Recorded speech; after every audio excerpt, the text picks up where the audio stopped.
Today on Locked On Suns, they made a trade. The guy we've been talking about for years and the exact dude we thought would be going the other way. Nick Richards as a Sun will break every angle down next.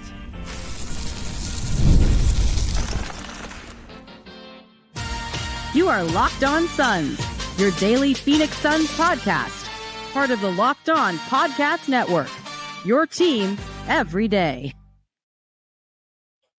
Welcome back into Locked On Phoenix Suns. I'm Brendon, Kleen, a staff writer at Awful Announcing and a credentialed Suns media member. Thank you for making Locked On Suns your first listen to kick off your Thursday. Don't forget, Locked On Suns is free and available on all platforms, including YouTube. So click that follow or subscribe button. Do what thousands of other Suns fans have already done.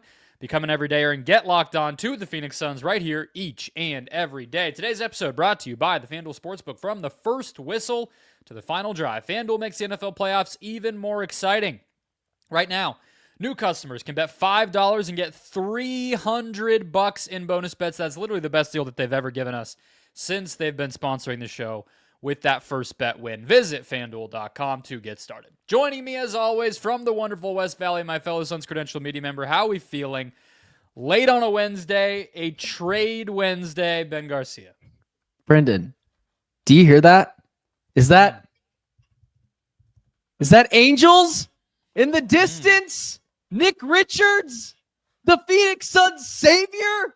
I thought it was going to be the buzz of a hornet, like a little back. bzzz somewhere out there. That would have been more clever, but I had 3 seconds to come up with the bit, and then you completely took a dump on it, Brendon. So next time, I think it is angels. I mean, from the Suns standpoint, it's baby. Angels. But I don't know what angels Suns sound savior. like, so I thought maybe that's why you might do the buzzing. This is the only thing this is what I have. Trumpets. But can I ask you this really quickly just before I'm taking the reins? How surprised were you that this happened?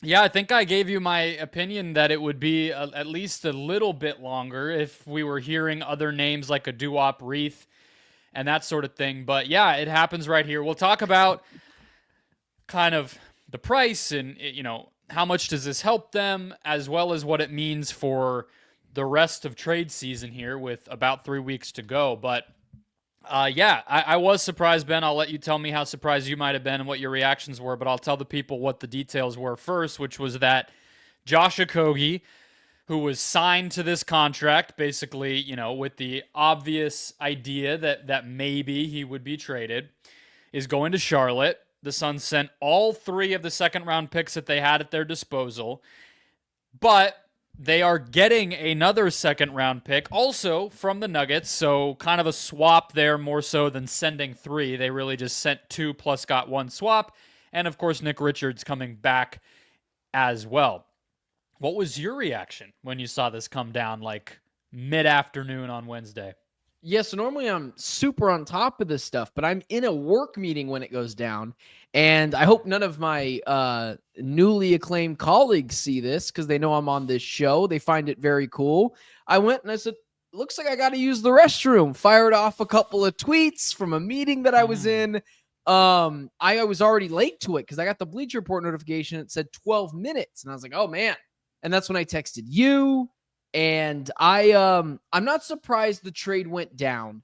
I was surprised because you and I talked about, well, maybe they take Josh Okogie on and they get that salary relief and they get 1 second-round pick, but their trade-off is the salary relief. Or you give them Nurkic, but you're going to lose all your second-round picks. I am very surprised, and I do think just from a standpoint of picks and exchange of goods that the Hornets kind of took the Suns to the woodshed a little bit. I don't care about second round picks, but they are currency. You can use them to get another player. I just didn't think it was going to take that much. And, the Suns felt pressured and the Hornets knew that. And they said, give them all or give them up. And so they did. So I was a little surprised.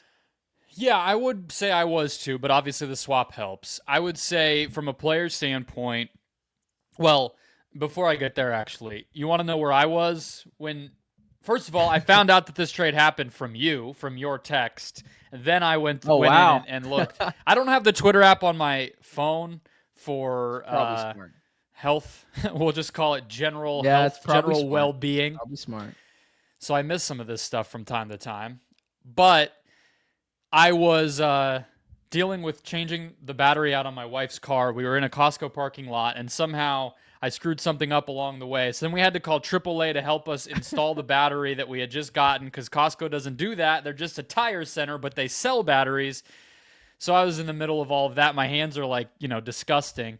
I'm sweating, even though it's supposedly mid-January here. And then I get a text from you that's like, all 3 seconds. And I was like, I need more info. So, I went the old Chrome route to get onto Twitter. Without any like knowing what happened. That's good for me to know for later on when I do see something. I text you what actually happened. But I just texted you 3 second rounders. Wow, that's all I said. So you didn't know. I was like, I kind of figured, but you never know. So, but here's the thing. Back to Richards. I think let's get into him as a player. Obviously, that part's not surprising at all. We've known that he's somebody the Suns had on their radar for a while. I don't even remember the first report, but it's been multiple seasons now. Yeah. We just saw him twice, so Suns fans have a good impression of him. They don't, we probably don't need to give the basics of like what he is as a player, but he is a monster rebounder. That's the top bullet point, and that is a major weakness for this team. And I would say he is average everywhere else in terms of finishing, in terms of rim protection, shot blocking. Overall kind of advanced stats. They're just paint him as pretty much a replacement level guy, but the rebounding would be much better than that. So I think it's good. Does he have the skill level of an Oso or even a Nurkic as like a passer and some of that? No, he doesn't.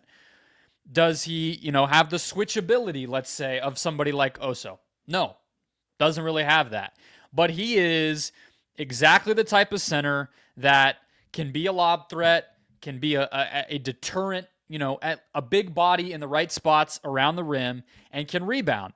And that will be a step up from what was the worst center rotation in the NBA to closer to passable. And we'll see how much does it get to average, or is it still a weak point? We'll see. They might not be done adding here. But as much as I want to really hype this up, and I think it helps this team, it is a bet on an unproven player, and it is not going to be the difference that turns this whole season around by any means. And that's kind of where I come down on it. Yeah. You mentioned it elevates them from the worst center rotation in the league.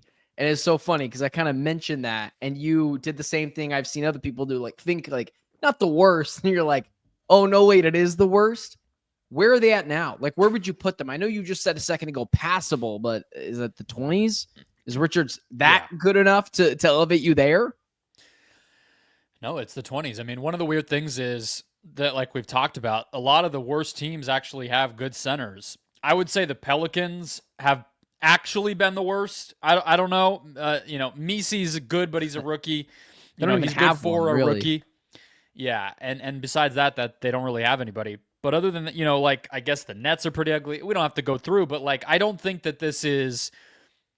No, I don't think that they're 15th now. I don't think they're 10th now. I don't even think they're 20th now. So, but there's always that possibility. He is 27. It's not like he's a rookie or anything. But there's still always that possibility that when you get a guy into a good team for the first time, it can kind of lift him up where average on Charlotte is above average for the Suns, right? Because he's playing with better players and everything else. So that would be the optimism for sure. I'm optimistic because I don't care. The Nurkic thing, I still think he's a good passer. Defensively, he's abysmal, especially this year. Around the rim, just awful. If he can be a viable lob option for the Suns team, and that meaning pretty viable, not just can catch one every so often. Got to be able to cut towards the rim, pick and roll, take advantage of mismatches, just things that Mason Plumlee, Nurkic literally couldn't do that were just simple things. If he can do that and be an effective shot blocker and run the court effectively in transition, I do think it could be a huge get for the Suns. because of just fit and schematics. But am I bullish on that? Like, probably not. I think he's going to be a fine player, but still, you just have to remember, and I think some Suns fans kind of get that, is he was a backup center on a really bad team. Now, Mark Williams is good, but even then, there are 9 wins. So we don't know how good they are. So just the elevation of this team, I think it was more so about elevating the floor than it was about elevating the ceiling. I think that's a great way to put it. 2 other things, one good, one bad, about who he is as a player before we move on to how much this, if the center rotation's better, at least a little bit, and we agree there, how much does that help the whole team? We'll get there in a second, but he doesn't make his free throws. He does make his free throws. I said the exact wrong thing. He makes them 68, 70%. Good enough. That's better than Oso. That's better than Plumlee. That's better than Nurkic. Like, for a center who's not a shooter, 70% is they're not going to hack him. But the bad thing, which I should have gone in the, clearly my brain wanted to start with the bad news here, he turns the ball over like wildfire. And that is another problem that Plumlee and Nurkic have had. And so, just something to kind of tuck away, that is a problem for him, just like it is for the other centers. He's probably not going to be this fluid catch, dribble, dunk, He's a backup for a reason, and that's kind of where it is. I need to say this because you said he doesn't make his free throws, and I was like this, shaking my head in agreement, and people are going to be, oh, that guy doesn't really know. Because I forget you and I just have a different perspective on what good free throw shooting is. So when you put it like that, yes, 68, 70, low 70s, sure. Yeah. But I mean, it's not great. It's not great. Well, but they're not going to hack Plumlee is 61%, Nurkic is 69, bad. And Oso is 58. So first off, if he can make 70, that'd be the best on the team. That is true. Plumlee shoots with a different hand. Nurkic, nice. And then Yusuf and then Oso Guitarra, like, we don't even need to talk about it. They were hacking him the other night. They were hacking him. Oh man, exactly. I hadn't seen that since the Shaq days. Let's say the Suns went from the 30th or 29th center to the 23rd or something.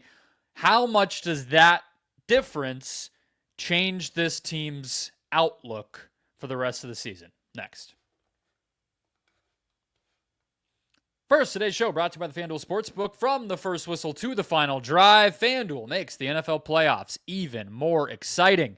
Right now, new customers can bet $5 and get $300 in bonus bets if you win your first bet. That's $300 to keep the action going all through 2025. Let's see what we got here. Throw something on an easy prop this weekend. Touchdown scorers are always one where you can get some pretty big negative odds just because, look, Derrick Henry, if the Ravens are going to score a touchdown, he's probably going to have something to do with it. But beyond that, we always like to peek into the world of college basketball where there are monster favorites on a regular basis. Delaware minus 550 on Thursday night is the biggest one that I'm seeing. Michigan at Minnesota also minus 550, so that's a good place to go. All at FanDuel.com. Join today. Get started with $300 in bonus bets with your first win. That's FanDuel.com. Make this playoff season unforgettable with FanDuel, an official sportsbook partner of the NFL. Today's show also brought to you by Skims. Ben, I know this might be TMI. I'm wearing my Skims right now. You didn't get sent any because you were not part of our network. Prove it. I think that we are on some fast channels and some outlets where that kind of thing is frowned upon. So I cannot prove it for you. But a lot of people don't know that Skims even makes stuff for men. But I can tell you they do, obviously. And they make it very, very well. It's comfortable. From boxer briefs to classic briefs, they're all designed with the perfect balance of comfort and style. We got a couple different brands or a couple different types. There's one that's a little bit thicker and one that's a little bit thinner. That's like the main difference that I've noticed, but both of them are amazingly comfortable. I frankly don't even notice that the thick ones are there. They're just a little more like you probably could work out with them, be a little more active, where the other ones are maybe more like lounging around or whatever. But the lightweight material feels amazing. It's almost like you're wearing nothing at all, despite that active lifestyle that they encourage. So shop Skims men's at skims.com/LockedOnNBA and select Skims stores. I believe there's a Skims store at Scottsdale Fashion if you live in the area. Let them know we sent you by going to the drop-down menu at your purchase and selecting podcast in that drop-down menu at skims.com/LockedOnNBA. All righty, let's keep this show rolling. Don't forget to sign up for the Locked On Suns daily newsletter at lockedondaily.com. It supports the show big time, and you get awesome content straight to your inbox for free every day. I'll just throw the question I teased right back at you, Ben, which is, if we agree that this trade makes the rotation at the center spot better, how much does that make the Suns as a team better? I mean, it depends how literally the floor is where the Suns are at. They are not even close to being elevated off the ground. So where does Richards go from there? It's almost like here. Yeah. Here's a really good analogy. Nick Richards is the spare tire. And right now, Mason Plumlee and Yusuf Nurkic are pop tires. Now listen, would I rather have a regular tire on my car than a spare or a donut spare or whatever it is? Like, yeah, of course. But I got to get from point A to point B, and I'd rather have at least something on there. So he does get you on the road, and he does do better than everything that a flat tire would do, which is literally anything. So that pulse for me is, like I said before, elevating that floor. Does he get them into the play-in tournament just because he's Nick Richards? I think yes. Does he get them into the playoffs? I don't know until I see 2 or 3 games that he can specifically do these things at an effectiveness to be able to do that. Does that make sense? Are you in agreement? It does. Well, and he might not have to, right? And we'll get to if there's another move to be made, another kind of shoot a drop here. Have you ever driven with a spare tire or with a flat tire? Like maybe you didn't realize it or it got there very quickly? That jerking where it's sudden you're going on the other direction all of a sudden. You're saying like a blowout? Not even a blowout, I've never but had like that. there was one time where I got in the car and like it didn't look super flat, but then I drove on it and it very quickly became clear that it was. And that thing was, I was going the wrong direction. I couldn't even keep the car straight. I one time was I had COVID and it was really bad, meaning I was just sick. And I told my father-in-law that it felt like my tire was low. And we were driving to Circle K. He was following me over there to put air in the tire. I was so sick, I grabbed like the water hose that they have at Circle K and stuck that into my tire. I tried to air up my tire with water. Yeah, that's what a Yusuf Nurkic turnover is. Right there. I think you just got to. I think you got to the analogy. They still don't let me hold that down. But yes, I have driven on it, but not for that long.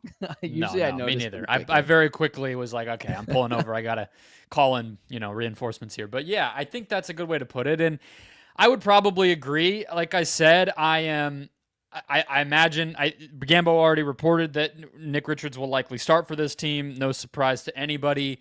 And that should help. But what's funny is like, the numbers have kind of stabilized where Oso and Mason Plumlee both are actually, like, if you look at the numbers, they're positive. Like when the team is on the court, they're better. When those two guys are on the court, the team is better.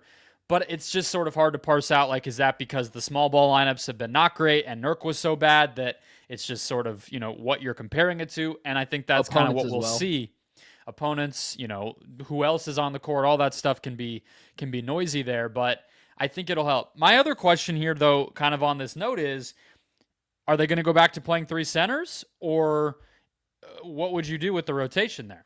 Who plays? There's no chance you're going back to 3 centers. I think it is. I might now have 4, so even 3 is kind of... No. Nurkic is officially locked up in Alcatraz and Setter prison. He's not going anywhere. Mason Plumlee is this close to being sent to Alcatraz, but we need someone with a pulse in case one of the other 2 guys gets injured. But I think you're rolling out a Richards, obviously starting. Gambo reported that.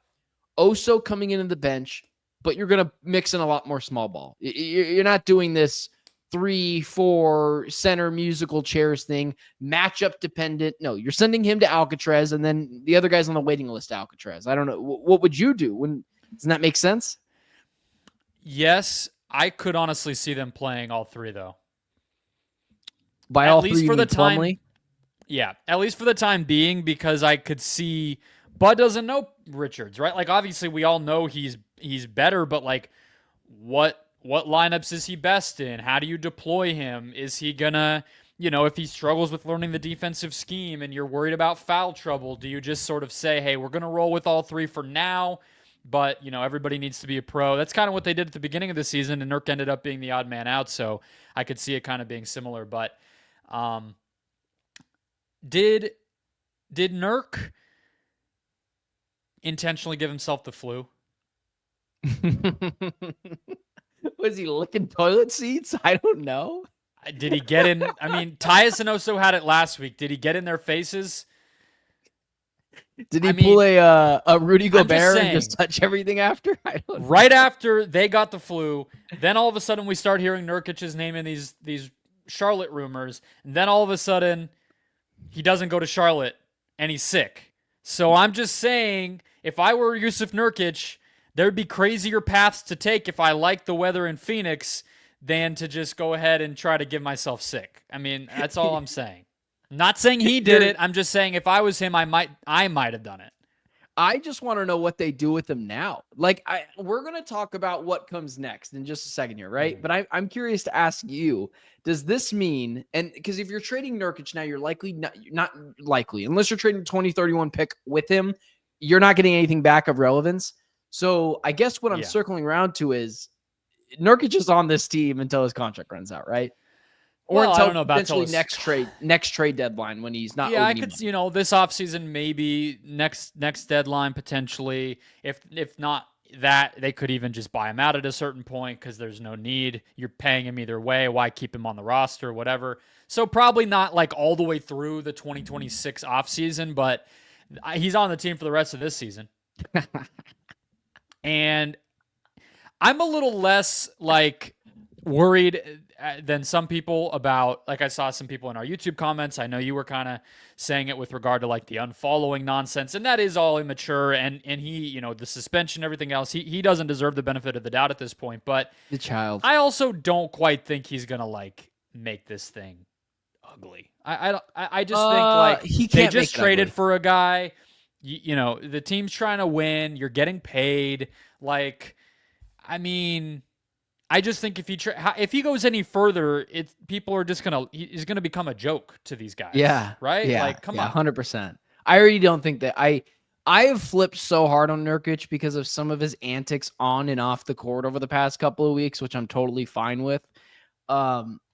No, he'll just look like a clown. Like, he's clapping back on people with social media. If I'm going to get upset with Kevin Durant about them, I'm going to get upset with Nurkic doing that. Nurkic is unfollowing. Like, come on, man. He's not stupid. Like, everyone knows they're going to check this stuff and find it. You have to be smarter about that. So if he becomes a distraction, they'll just come up with a way to send him home. Like, or whatever. Sit him on the bench. There's nothing. I mean, at a certain point, right? Like, fine him, team suspension, things like that. Like, you don't just get to do whatever you want. Suspend him. How many games we got left? 40? We're in January? 40, 43? Just suspend him with pay. For 43 games? Yeah, I don't know. Yeah, I get you. I think, look, like, the reality is, like, I mean, think about it. How many guys from Miles Turner to CJ McCollum to any number of dudes that are much higher in stature than Nurk have been dragged through trade rumors. Michael Porter Jr. is a perfect example. He gave a press conference about it in Denver, and he was like, yeah, I might get traded. There's so many examples of people who can handle this that I'm not going to, shed a tear for Yusuf Nurkic at all, and I think the team will handle it if anything comes up. Hey, can I ask you?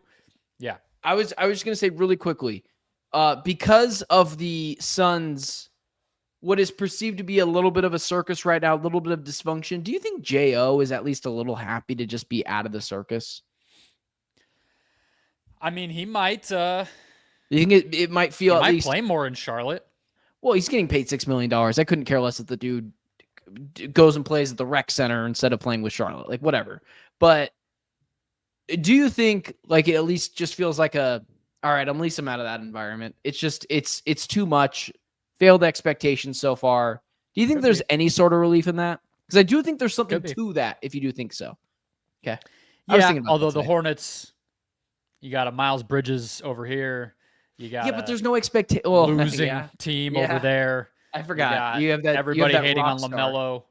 injuries for LaMelo, all that. So, it's not exactly he's going to, the Celtics or anything. But funny on that note is Damian Lee now the only guy who has been on this team for more than 2.5 seasons. And KD is now the third longest tenured Sun after Book, Lee, and then KD. Insane. Sheesh. Yep. Well, maybe just don't buy a jersey, anyone, until you know who's unless it's around. a Devin Booker jersey. Yeah. All right, let's get to what the rest of trade season could look like next. First, today's show is brought to you by Robinhood. With Robinhood Gold, you can now enjoy the VIP treatment, receiving a 3% IRA match on retirement contributions. The privileges of the very privileged are no longer exclusive. With Robinhood Gold, your annual IRA contributions are boosted by 3%, plus you also get 4% APY on your cash in non-retirement accounts. That's over 8 times the national savings average. The perks of the high net worth are now available for any net worth. The new gold standard is here with Robinhood Gold. To receive your 3% boost on annual IRA contributions, sign up at Robinhood.com/gold. Investing involves risk. 3% match requires Robinhood Gold at $5 a month for 1 year from first match. Must keep funds in IRA for 5 years. Go to Robinhood.com/boost. Over 8 times the national average savings account interest rate claim is based on data from the FDIC as of November 18th, 2024. Robinhood Financial LLC member SIPC. Gold membership is offered by Robinhood Gold LLC. Alrighty, Ben, let's close this thing out. Some loose ends from this trade. So to kind of recap as we look forward, the Suns now have a 2025 Denver second-round pick. So that's this year's draft, of course, and a 2031 Suns, their own, first-round pick to trade as far as picks go. They also obviously still have Bradley Beal, Grayson Allen, Royce O'Neal, and Yusuf Nurkic in terms of bigger salaries that could, go out to actually get you a veteran player in return. They also still have, Tyus Jones and Monte Morris that they could dangle. And of course, I'm not saying they should, but just to say it, Ryan Dunn and Oso Ighodaro. And the other small thing here is it doesn't matter for the aprons, but the Suns cut their tax bill a little bit here. $20 million. By $20 million total, and the total, the salary sheet they cut by about $3 million. Nick Richards is also non-guaranteed next season, just like Josh Okogie was, so that kind of flats you out. And they have an open roster spot still, which gets looked over sometimes, but they do. So we did these board bets before the season, if you remember. We got almost 100 responses from our audience. And one of the questions we asked was over-under on trades. Do you remember what the over-under was? 1.5. I believe I said 1, and I think you said 2. Yeah, and 76% of the audience agreed with you that it would be under 1.5, but that was the line. So here we are. If we got the 1, if there's another one, then it goes over. Do you think it will happen? Will there be another Suns trade before the deadline? I can't live in this fantasy land, and I know you don't either. I wouldn't, so I've seen they could trade Grayson Allen, and I'm like, okay. I don't want to just trade Grayson Allen. He's a good asset to this team on not what looked like to be a horrible contract. Monte Morris, could you get a second for him? Could you get 2 seconds for Tyus? Yes, but even then, I'm still kind of skeptical of those things. I mean, look, if Nick Richards is 2 seconds in a swap, Tyus should be 3, right? I don't know. But Tyus is an expiring deal. You have to actually resign him. Nick, but you have the bird rights to Nick Richards. He can't go anywhere. Yeah. And Nick Richards is next year. He's on a non-guaranteed deal. Yeah, he could be guaranteed for 5, and then he wouldn't be expiring anymore. But I get the difference. I'm playing devil's advocate. You're right. Yeah, I don't. Tyus, I would argue his stock isn't very high, and the other thing is you have to pay him, and what team is, I don't know if there's a good fit anywhere. So sure, let's say in a perfect world, they get 3 more seconds out of those 3 guys. I don't know if I would shill away both of them because I really like Monte Morris, but let's say 2 seconds. I already thought it might have been over the last couple weeks kind of hard to swing a deal for Jimmy Butler with what they did have. I think this is it, man. I'm not rooting for it. I hope they can swing a deal, but I can't live in this fantasy land that they're somehow going to swing a deal for Jimmy. I've seen a bunch of accounts, DeColdest or whoever it is, going out there and saying, per my conversations, the Suns could shop Grayson Allen, and they're looking for a forward, a guard, or a center, and it's just all generic stuff. And for some reason, Suns fans still listen to anyone outside of Gambo or Gerald Bourguet or someone who's actually connected. But even without any of those reports, I look at it and I just think it's a long shot, man. What about you? I could see them, because the name, because Duop Reith's been out there, because Yeah, I'm sure we could name another big man that maybe is relatively gettable, or one, more wild card type of wing or forward. Maybe we could dream up if we wanted to. I still think that there's a chance that something like that gets done. But how do you get Reith? Do you have anything to give to Reith? Not the second rounder. He's on a minimum contract and he's not playing for them. So I kind of find it hard to believe that you'd have to do much. Because you have to give up something. Yes. You could give cash if you really wanted to, but I would think they would ask for that Denver second or something. Yeah, no. I'm saying Tyus or I'm whatever. saying per the CBA, because I'm such a capologist, you can't give away nothing for him. You have to give a player, right? You don't have to give a player because he's on a minimum contract. I didn't know that. But was you the have same to thing. give. Okay. You can't give a team nothing in a trade. So Yeah, you have to give him a second right. rounder. So it could be cash. That's what I was getting at, and then you don't have to give up a pick. I doubt that they would just do it for cash, because it's why aren't you just giving guys away? Come on. So I think but something like that's doable. But I think we're at a point where I am pretty close to out on Butler, and out on the player or out on the potential that it could happen? Out on doing it if I'm the Sun. My opinion, Okay. I just wouldn't do it at this point, because I think if you lose to the Hornets, you lose to the Hawks, you lose to the Grizzlies B team, you lose to, over and over, coming off a season where they did exactly that. I just think they have gotten healthy now, and nothing has really gotten that much different. But I would be willing to make one more smaller trade like a Nick Richards type guy. I'm not starting to get, I'm not selling off Grayson or things like that, because whatever, it's not time for that yet. And I'm not doing it to get Jimmy. I'm not blowing it up, and I'm not trying to go get Jimmy. So I'm kind of trying to do this middle road. And I just think you have to be realistic about how much more you're willing to invest in this team,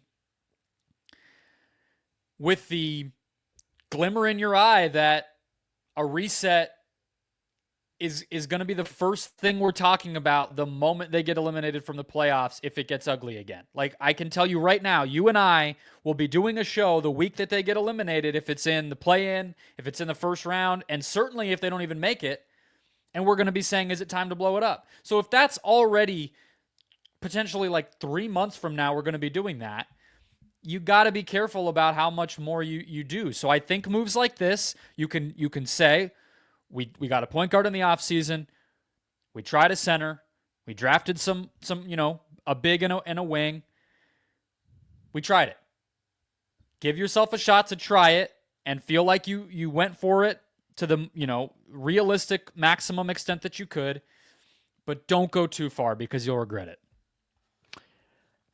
I think I would give up, because I don't care about second round picks as long as they're allocated necessarily to a actual necessity. So I would go get Reith. I just didn't realize, because I thought it had to be in an actual deal like Butler and a player to get that vet minimum guy back.